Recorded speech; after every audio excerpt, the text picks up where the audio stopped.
e vamos abrir as nossas Bíblias na epístola que o apóstolo Paulo escreveu aos Gálatas, capítulo 5, para lermos a partir do verso 16. Gálatas, capítulo 5, verso 16 em diante. Glória a Jesus. Epístola do apóstolo Paulo aos Gálatas, capítulo 5, a partir do verso 16, vamos ler com atenção a palavra do Senhor, e após a leitura você deixa sua Bíblia aberta para nós acompanharmos aí o que o texto nos diz. Amém? Todos acharam? Diz assim a palavra do Senhor: digo, porém, o seguinte: vivam no Espírito e vocês jamais satisfarão os desejos da carne. Porque a carne luta contra o Espírito e o Espírito luta contra a carne, porque são opostos entre si, para que vocês não façam o que querem. Mas se são guiados pelo Espírito, vocês não estão debaixo da lei. Ora, as obras da carne são conhecidas e são: imoralidade sexual, impureza, libertinagem, idolatria, feitiçarias, inimizades, rixas, ciúmes, iras, discórdias, divisões, facções, invejas, bebedeiras, orgias, outras versões diz glutonaria e coisas semelhantes a estas. Declaro a vocês, como antes já os preveni, que os que praticam tais coisas não herdarão o reino de Deus. Mas o fruto do Espírito é amor, alegria, paz, longanimidade, benignidade, bondade, fidelidade, mansidão, domínio próprio. Contra estas coisas não há lei, e os que são de Cristo Jesus crucificaram a carne com as suas paixões e os seus desejos. Se vivemos no Espírito, andemos também no Espírito. Não nos deixemos possuir de vanglória, provocando uns aos outros, tendo inveja uns dos outros. Amém. Graças a Deus por sua palavra. Oremos, queridos irmãos. Querido Pai, te somos gratos por tua palavra que temos lido, por teu Espírito que ilumina o nosso entendimento, por tua graça, Senhor, que nos capacita a compreendermos e também a vivermos segundo a tua palavra. Fala com o teu povo nesta noite. Dá-nos sabedoria e graça para ministrar e para aprender, Senhor. Que o teu nome seja glorificado e a tua igreja seja edificada nesta noite, Senhor. Nós te pedimos assim, na certeza de sermos ouvidos. Nós já te agradecemos no nome de Jesus. Amém e amém. Pode sentar, mas deixa a sua Bíblia aberta no texto que nós lemos, onde vamos trazer a palavra para nossa edificação. Um escritor brasileiro conhecido por frases afiadas, curtas e incorretas, disse num dos seus escritos: uma feijoada só é realmente completa quando tem uma ambulância de plantão. Imagine a disposição desse cidadão para comer feijão, né? Porque estava pensando, só é correto se tiver, ou só está completo se tiver já a ambulância esperando na porta. Esse é o pensamento, sem dúvida alguma, de alguém que não tem limites para o quanto vai comer, para o quanto vai se deliciar nos prazeres da comida. E nós, nesta noite, vamos falar sobre um tema que está diretamente ligado a isto, até porque muitos crentes são conhecidos também pelo seu excepcional desempenho nesta área. Gostam de comer, né? Alguém diz: crente não bebe, não fuma, não joga, mas em compensação come, que é uma bênção, né? Contudo, queridos, nós vamos ver o que a palavra de Deus diz sobre o domínio, a regra que nós precisamos ter até mesmo para nos alimentar. Porque na lista de pecados, inclusive nesta que lemos agora, naquelas que listam vícios e atitudes reprovadas, está inclusa a glutonaria, a gula, o excesso de comida. E todo pecado tem as suas consequências, tanto temporais quanto eternas. E nós vamos poder então ver que a palavra de Deus nos orienta a sermos equilibrados em tudo, inclusive nisso. Porque infelizmente tem gente, e gente crente até, que vive morrendo pela boca. Ou seja, devido à sua alimentação, colhe frutos ruins de um certo desregramento nessa área. E nós precisamos estudar também este assunto, porque como crentes queremos agradar a Deus em tudo que nós fazemos. E nós veremos que com a graça de Deus, Ele não só nos orienta para ter esta vida equilibrada, como nos capacita pelo Espírito Santo para vivermos de maneira a agradá-lo em todas as coisas. Hoje nós vamos falar sobre uma das últimas da série de virtudes e vícios que estamos estudando, né? Serão em número de 7. Hoje nós teremos a 6ª, gula ou moderação. É o que nós vamos ver na palavra de Deus hoje. O que é a gula ou glutonaria que Paulo descreveu aqui entre as obras da carne? Nós vamos ver que isso é um pecado ou um vício de comer e beber em excesso, em demasia. Ocorre quando o gosto domina sobre a fome, quando o querer domina sobre o precisar. Não se trata de comer para alimentar o corpo, para repor as energias, mas é alguém que tem tanto prazer nisso que acaba excedendo-se e que muitas vezes não tem limite. Há pessoas que sempre que se deparam com uma comida farta e gostosa, comem tanto que fica passando mal, que tem que afrouxar o cinto, que vai lá para fora tomar um arzinho, pergunta se não tem um chá, alguma coisa, porque já está além do seu limite.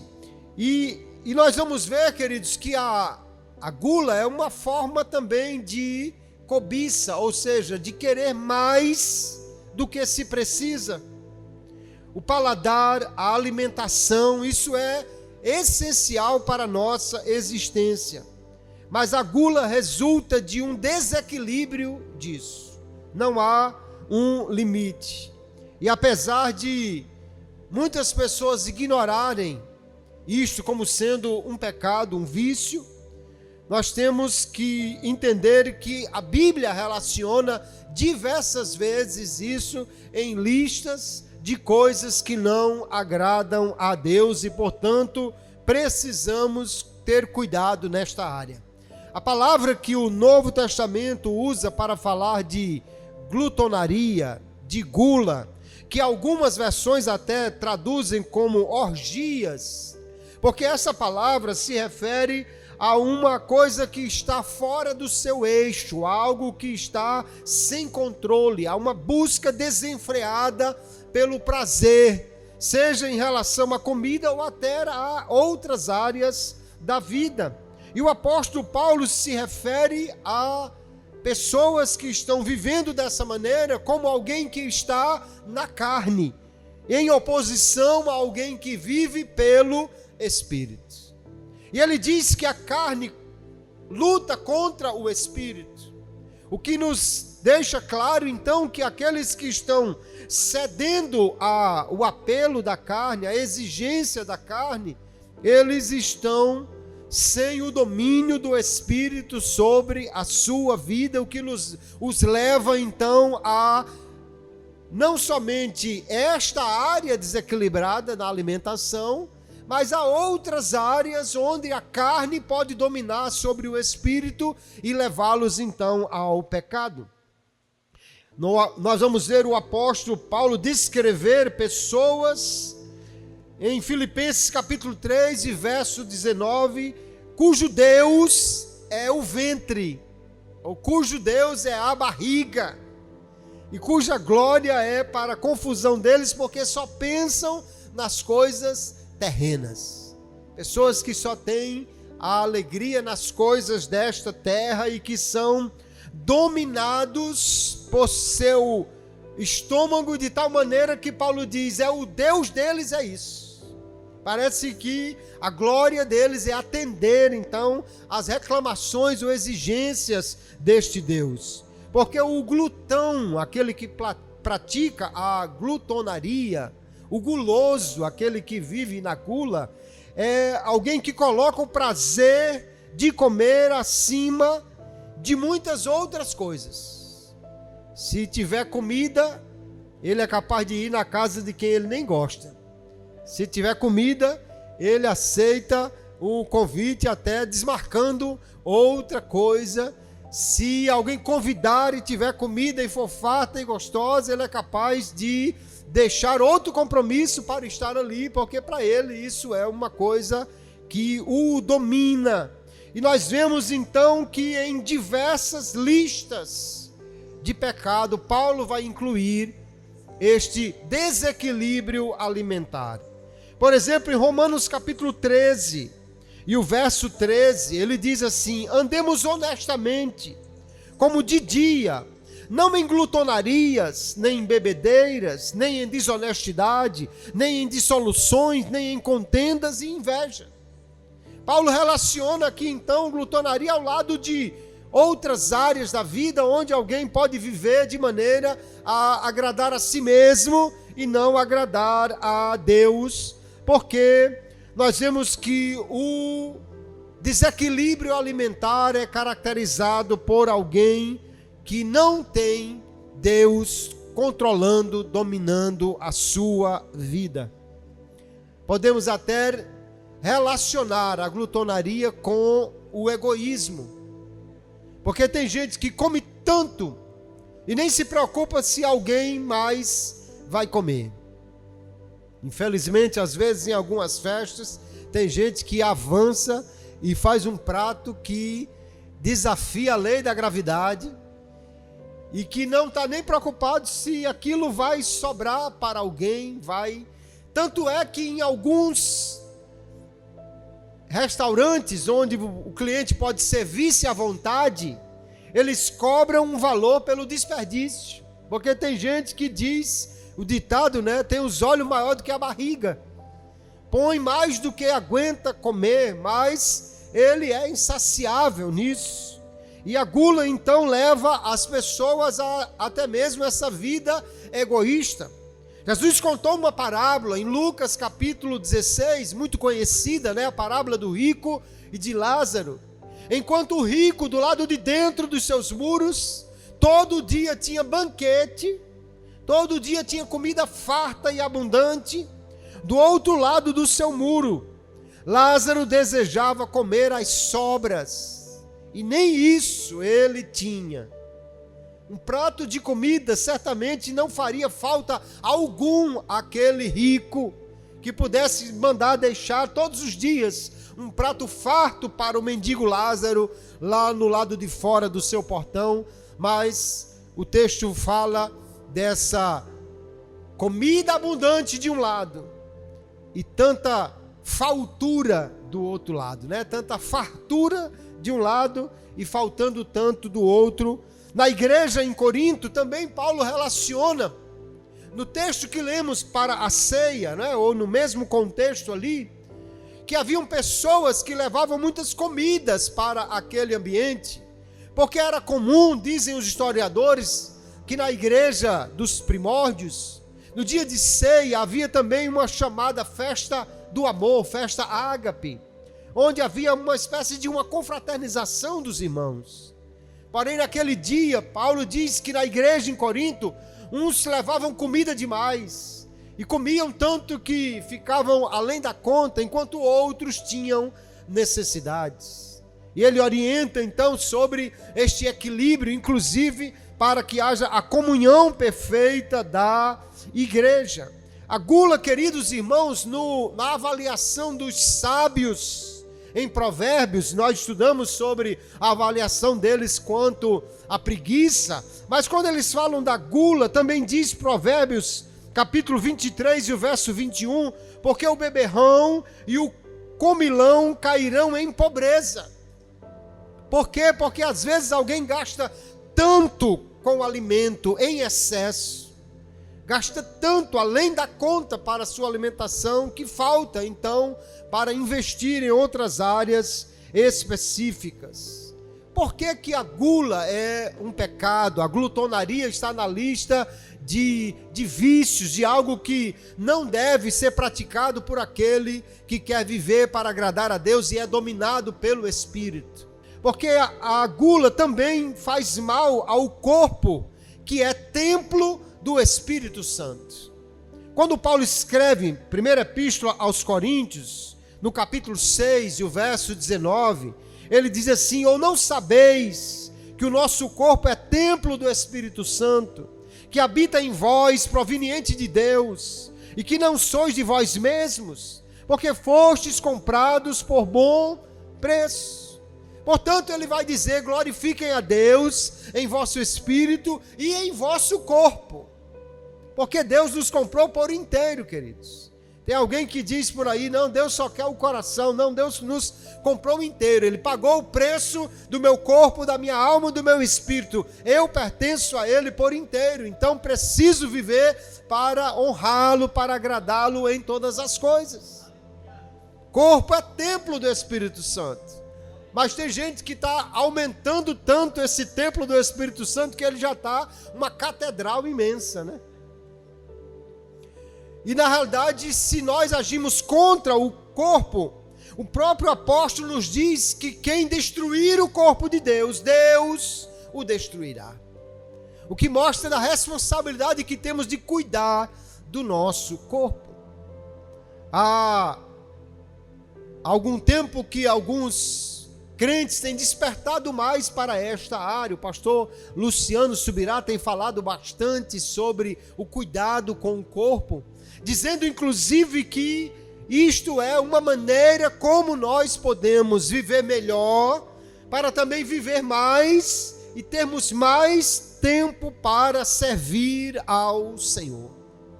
Há pessoas que acabaram encurtando o seu tempo de disponibilidade para fazer a obra, porque não tem mais saúde pelo fato de não cuidar do seu corpo. E nós vemos que o apóstolo Paulo vai nos dizer ainda em Romanos capítulo 12, verso 1: rogo-vos, pois, irmãos, pela compaixão de Deus, ou seja, pelo que Deus demonstrou de misericórdia por nós ao enviar seu Filho na cruz para morrer em nosso lugar. Ele diz: por causa disso, eu peço que vocês apresentem os vossos corpos em sacrifício vivo, santo e agradável a Deus, que é o vosso culto racional.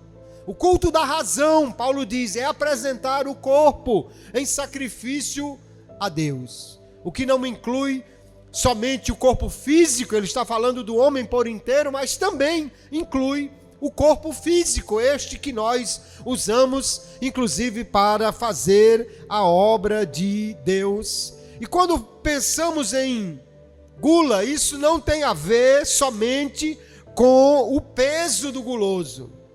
Tem gente que come demais e não engorda, né? Popularmente diz que é mago de ruim, porque come muito, mas não engorda. E há outras pessoas que não podem comer meia alface, que já aumenta uns 4 ou 5 quilos. Às vezes não é somente a questão do peso, é uma questão realmente de desordem na hora de se alimentar. Enquanto há magros que podem ser culpados de gula, às vezes alguém que está acima do peso e nem é acusado, nem pode ser acusado disto. Mas ao buscarmos o entendimento na palavra de Deus, percebemos que não vivemos para agradar o nosso estômago, Não vivemos para os prazeres da carne. Há até churrascarias que têm este slogan, né? Os prazeres da carne. Não vivemos para satisfazer o nosso corpo, mas nós vivemos para agradar a Deus em tudo o que nós fazemos. 1 Coríntios, capítulo 10, o verso 31, o apóstolo Paulo então vai dizer uma coisa: quer comais, quer bebais, ou façais qualquer outra coisa, fazei tudo para a glória de Deus. O crente deve viver para glorificar a Deus em todas as coisas que ele faz. E como é que nós podemos então vencer a gula? Como podemos vencer a glutonaria? O apóstolo Paulo relacionou as obras da carne, e ele, no entanto, vai dizer: se você não quer andar na carne, se você não quer dar vazão à carne, satisfazê-la, você precisa andar no Espírito.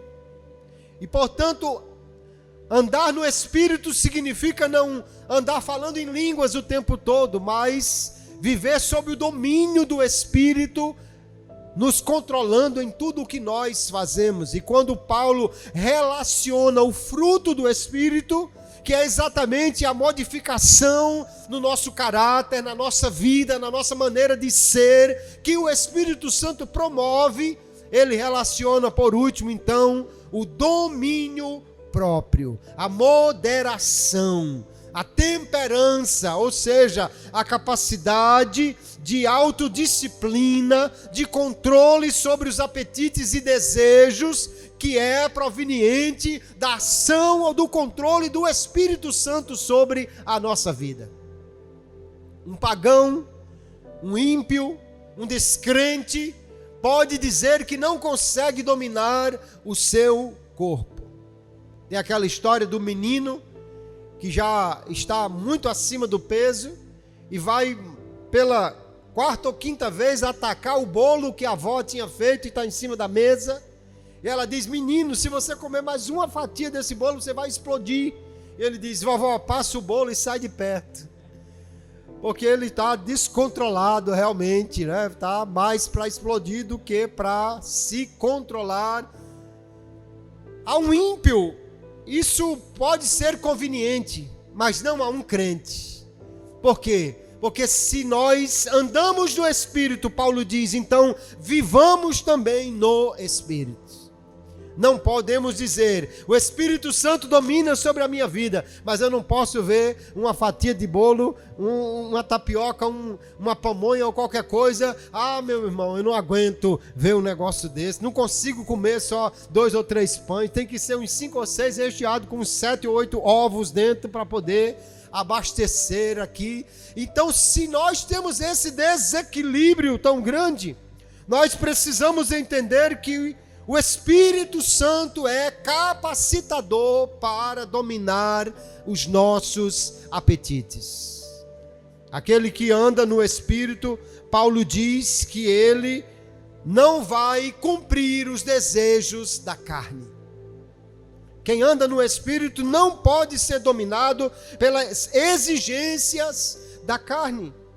E aí nós vemos que em 1 Coríntios capítulo 9, o apóstolo Paulo, ele vai traçar um paralelo, mostrando que até mesmo os ímpios, eles conseguem se dominar quando têm objetivos. E ele diz que os corredores se abstêm de tudo para ganhar uma coroa corruptível. Quando Paulo diz uma coroa corruptível, entenda, no tempo dele, a coroa que os ganhadores das provas olímpicas recebiam era uma coroa de louros, que ainda hoje usa-se essa expressão, os louros da vitória. Louro, sabe aquela folhinha que bota no feijão, que ajuda na digestão? Pois bem, se fazia uma coroa, né, de folhas, e era colocado sobre a cabeça do vencedor da corrida, do vencedor da luta. Era isso que ele ganhava. E Paulo diz, ele se abstém para ser corredor, vencedor e ganhar esta coroa. Pense nos atletas. Tem gente que se alimenta regrado, tem gente que não toma refrigerante, tem gente que não come além da conta, tem gente que pesa até a comida que come, conta as calorias, para quê? Para poder ter um desempenho atlético, para poder ele ganhar uma prova, para poder ele alcançar as suas metas. Eu não estou dizendo que nada disso está errado, mas Paulo diz que nós devemos lutar, e ele diz: eu esmurro o meu corpo e o reduzo à servidão, para ganhar uma coroa que é muito mais importante, uma coroa incorruptível que está reservada no céu para nós. E Paulo está dizendo para agradar a Deus, para viver de maneira a honrá-lo, para andar no Espírito, para ser um crente que glorifica a Deus, inclusive no que come. Eu estou disposto a subjugar o meu corpo à servidão para honrar e agradar a Deus. Por quê? Porque o Espírito de Deus que está em nós nos leva a viver desta maneira, a agradar ao Senhor. Glória a Deus. Se nós olhamos então, queridos, o que o Paulo diz sobre o fruto do Espírito, entendemos que é algo que o Espírito produz em nós. A obra da carne é algo que você faz. Fruto não é algo que você faz, é algo que você colhe. Então a obra você faz. O fruto não é você quem faz, é o Espírito quem faz. Mas você colhe. Só que eu vejo como o apóstolo Paulo diz. Ele diz que nós devemos andar no Espírito. Ele diz que nós devemos alimentar o Espírito. Ele diz que nós devemos fazer então aquilo que está em nós, que é buscar viver debaixo dessa direção do Espírito. Como? Através da vida de devoção a Deus, nós podemos andar no Espírito.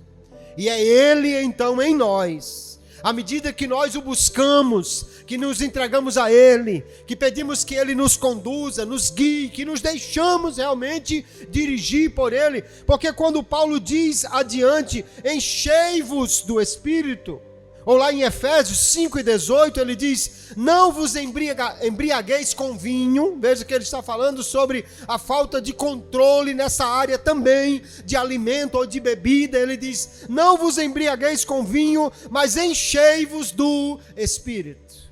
Porém, o encher-se do Espírito aqui, na sua forma original, é uma forma passiva. Ele poderia expressar isso dizendo, deixem-se encher do Espírito. O que quer dizer então que o fruto não é algo que o Espírito Santo desenvolve contra a nossa vontade, oposta à nossa vontade. Não, é algo que ele desenvolve porque nós o buscamos, andamos buscando a Ele, andamos querendo agradá-lo, nos deleitamos em fazer a sua vontade. Então, uma vida santa, uma vida regrada, uma vida equilibrada, que é produto do Espírito Santo, isso é algo que Ele, o Senhor, quer fazer na nossa vida, mas não fará contra a nossa vontade se nós não o buscarmos, se nós também não fizermos aquilo que é próprio para que haja as condições do crescimento deste fruto. Paulo diz, andai em espírito. Alimente o espírito e não a carne. Por que é que as pessoas comem tanto? Talvez isso nos ajude também a entender em que área há o desequilíbrio. Algumas pessoas comem muito para tentar preencher um vazio existencial, porque está entediado, porque está ocioso, porque não consegue muitas vezes realizar metas na sua vida, frustrado, ele se abastece para ver se a coisa melhora. Porque na realidade, queridos, quando nós nos alimentamos, ou especialmente quando a alimentação está cheia de açúcares, por exemplo, isso provoca uma satisfação imediata. Algo que o cérebro recebe como um estímulo positivo. Porém, isso vai levar esta pessoa a uma dependência da comida. Quando ela está triste, vou comer. Eu estou sem fazer nada, vou comer. Eu estou ocioso, vou comer. Estou entediado, vou comer. E por quê? Porque na comida que ela encontra a satisfação da vida. Mas nós vemos que a palavra de Deus nos diz que é em Cristo que nós precisamos ter a satisfação completa da nossa vida. Às vezes alguém come demais porque está ansioso. O que é a ansiedade? É o medo por alguma coisa que ainda não aconteceu, mas que ele pensa que pode acontecer. Porque ele está então ansioso, desregulado, então nesta emoção ele come para ver se consegue resolver essa sua ansiedade. Mas o apóstolo Pedro, escrevendo na sua primeira epístola, no capítulo 5, ele diz: lançando sobre ele, Jesus, toda a vossa ansiedade, porque ele tem cuidado de vós. Aleluia! O crente não pode comer porque está ansioso, ou seja, desregrace nisso. Questões emocionais podem levar ao descontrole do apetite, mas para o crente ele tem uma fonte de satisfação que vai além do açúcar, além da gordura, além do biscoito recheado e da Coca-Cola, vai muito além disso, está em Jesus, que é quem abastece a nossa alma de alegria. Nós vemos que o apóstolo está nos levando a entender que a vida no Espírito é também uma vida cuja alegria vem deste Espírito Santo. Então, o que nós podemos fazer na prática? Como lidar com o desejo de comer desregrado? A primeira coisa, nós precisamos preocupar-se com a nossa alimentação, entendendo que não vivemos para comer, mas comemos para viver. E alguém já disse que você é o que você come. E às vezes você come demais e não se preocupa com a alimentação. E nós podemos comer e estar bem satisfeitos, mas comer de uma forma equilibrada. Alguém diz que fazer regime, não sei o que, é caro. Ora, mas nós temos aqui a maioria das casas com terra suficiente em seu quintal para ter uma pequena horta. Para ter frutas e verduras não é tão difícil nem tão caro em nossa região. Uma alimentação bem regrada vai fazer com que a pessoa viva melhor, tenha mais disposição. Não se reprima, mas se controle. Não quer dizer que não pode comer isso ou aquilo, quer dizer que não pode exceder-se naquilo que vai comer. Como regra, levante-se da mesa com aquela sensação que ainda cabia um pouquinho mais. Levante-se da mesa para dizer assim: vou deixar uma brechinha para amanhã. Mas é essa brechinha que faz com que você domine o seu apetite. Pode comer de tudo, diz o irmão Luiz. Aliás, o Senhor Jesus, ele recomendou no Evangelho de Marcos que os crentes poderiam comer de todos os alimentos. Aquilo que é restrição para os judeus não é para o crente. Os judeus têm muitas restrições alimentares que foi dado por Deus para que eles fossem um povo diferente. Mas para o crente, Marcos capítulo 7, Jesus diz que o que contamina o homem não é o que entra, é o que sai. Com isso, Jesus não está querendo dizer que você pode comer qualquer coisa. Ele está querendo dizer que não há restrições alimentares iguais à do Antigo Testamento, mas ele também nos mostra que nós precisamos viver para agradar a Deus em tudo o que nós fazemos. Coma alimentos mais naturais. Tudo que nós comemos que vem em pacotes industrializados, geralmente são ruins em relação ao que nós comemos que trazemos nas sacolas da feira. Batata é melhor do que os salgadinhos prontos. Ovo é melhor do que salsicha ou qualquer outro embutido. Se nós nos preocupamos com a alimentação, é porque queremos viver melhor, viver com mais saúde, para também poder honrar a Deus nisso. Quando você estiver ansioso, não vá para a geladeira, vá para o quarto orar, vá ler a Bíblia, vá fazer algo que lhe distraia. Eu estou entediado, não tem nada para fazer, coloque um hino de louvor e vá louvar a Deus, porque é melhor do que você se deixar vencer pela ansiedade, pelo tédio que lhe leva a comer. Faça uma atividade física regularmente. Muitos crentes olham o que o apóstolo Paulo disse a Timóteo, dizendo: o exercício corporal para pouco aproveita. E ele diz: está vendo? A Bíblia diz que a atividade física não serve para nada. Não é isso que o apóstolo Paulo está dizendo. Em primeiro lugar, que Paulo está escrevendo para pessoas que muitas vezes gastavam muito tempo cultuando o corpo. Ele está falando do mundo greco-romano, mundo daquelas estátuas de dorso nu, de homens cheios de músculo. Ele está falando de berço da civilização que valorizava e praticava os Jogos Olímpicos, os Jogos Istmicos. Ele está falando de pessoas que gastavam muito tempo nas academias moldando o corpo. Isso realmente para pouco aproveita.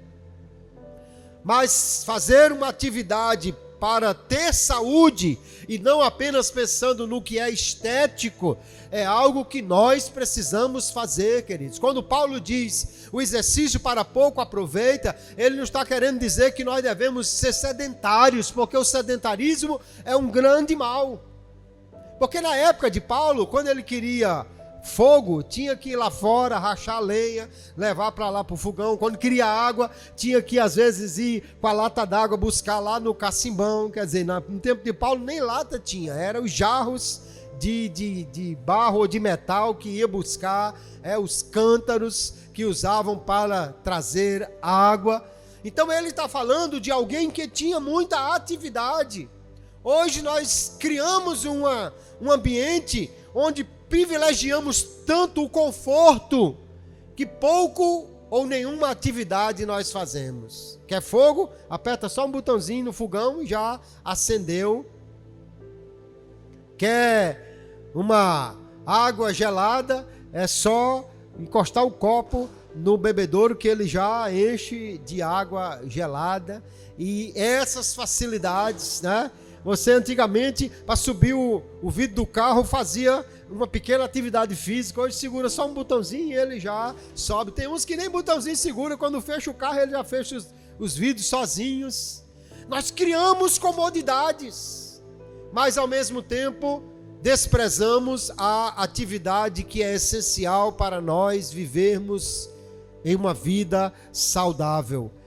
A palavra de Deus nos mostra que viver dominado pelo Espírito é ter o controle de Deus sobre a nossa vida.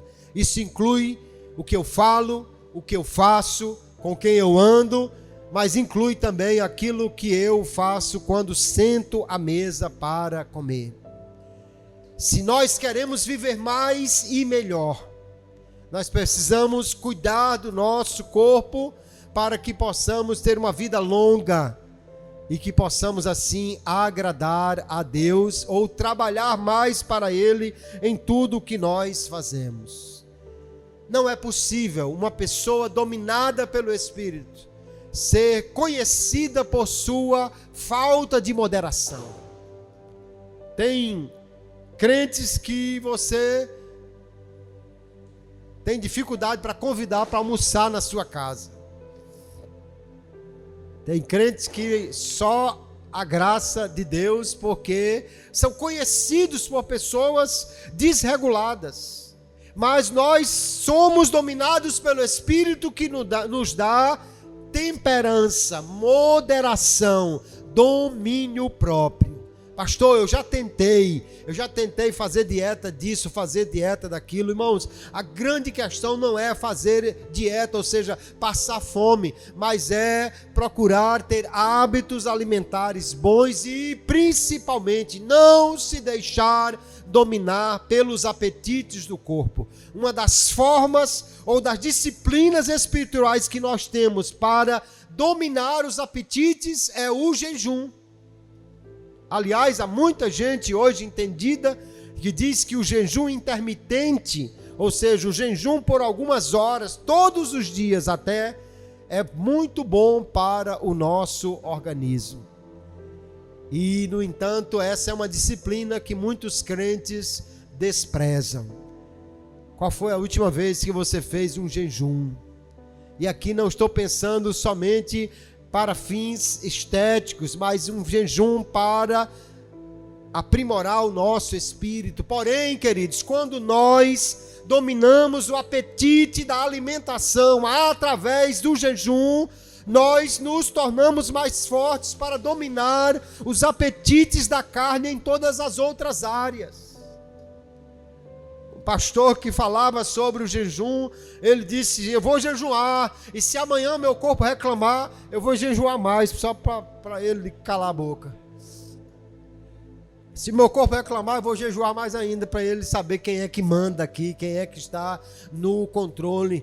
Porque o crente é dominado de dentro para fora. O seu espírito domina a sua alma, que domina o seu corpo. Mas o homem desregrado, o homem ímpio, o homem que, como uma feijoada com a ambulância esperando lá de fora, ele é controlado pelo seu corpo, é controlado de fora para dentro. Não pode ver uma comida que se agarra com ela e só larga quando o prato estiver vazio, ainda que depois esteja passando mal. Misericórdia, comi demais, meu Deus, me perdoe, era para ter pensado antes de ter feito essa agressão ao seu próprio corpo. A prática do jejum também nos ajuda a exercer este controle dos apetites. Agora, quando for jejuar, jejue moderadamente no início.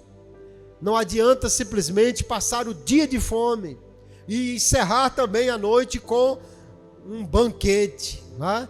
É notório, ou pelo menos as estatísticas dizem que no mês do Ramadã, o mês que os muçulmanos jejuam todos os dias, eles jejuam durante o dia, mas comem à noite, de forma que as estatísticas mostram que eles, em média, engordam durante o mês de jejum mais do que durante os outros meses que não fazem jejum. Porque jejuam, mas depois se vingam na comida em excesso à noite. Esse não é o propósito da vida do crente. Vivamos sob o domínio do Espírito e não sob a ditadura da comida.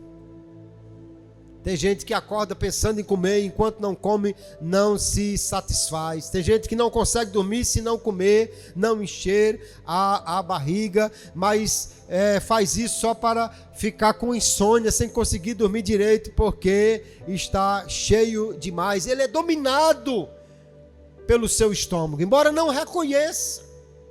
É ele quem dita as regras. Vá comer, senão não deixo você dormir. Vai comer, senão você não vai acordar. Vai comer, senão não deixo você em paz. Vai comer, senão eu não deixo você quieto. E quando nós somos dominados pelo Espírito, Ele é que determina as regras, é que determina a forma de viver, é que determina o que nos agrada, o que nos apetece, o que nos enche, o que nos dá satisfação e prazer. Será que teremos mais prazer em comer uma galinha com Coca-Cola do que em agradar a Deus, lendo a sua palavra, louvando o seu nome ou praticando uma disciplina espiritual que nos leve a crescer na graça e no conhecimento de nosso Senhor Jesus Cristo? Nós precisamos entender, queridos, que isso não é apenas uma questão de ser magro, ser gordo, é uma questão apenas de ser controlado ou ser desregrado, é uma questão de nós alimentarmos o Espírito na nossa vida e vivermos conforme o fruto que Ele produz em nós.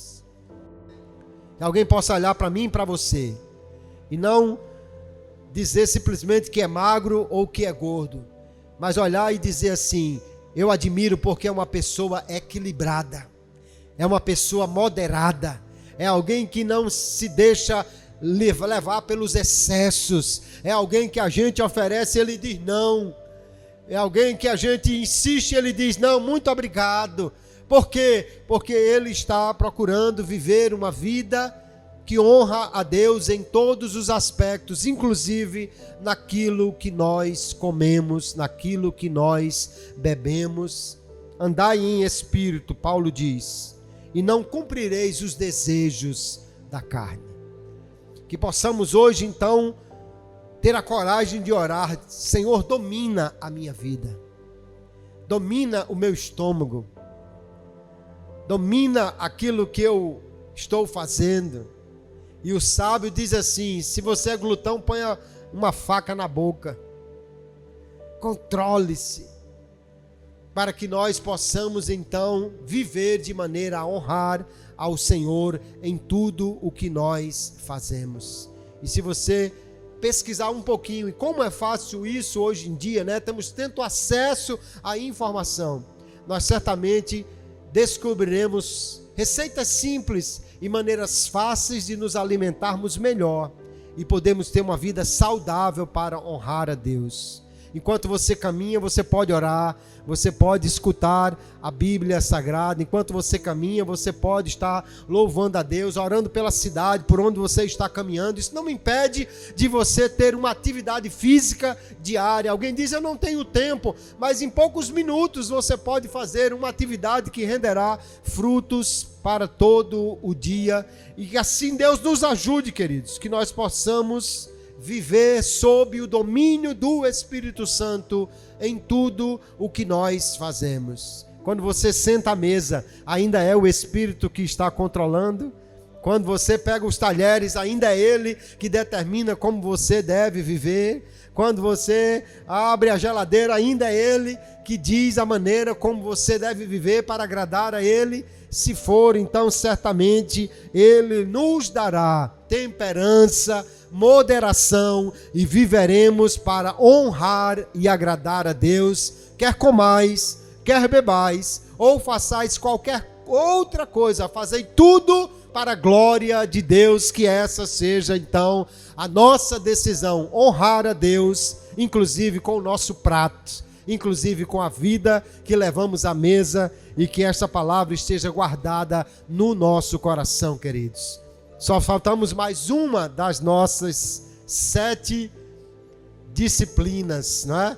Eu não sei se você está imaginando aí qual que falta, mas venha sexta-feira e você vai descobrir qual é a que está faltando nós estudarmos: o vício e a virtude correspondente que pelo Espírito de Deus temos para viver de maneira a agradar a Ele. Que Deus abençoe a todos no nome de Jesus.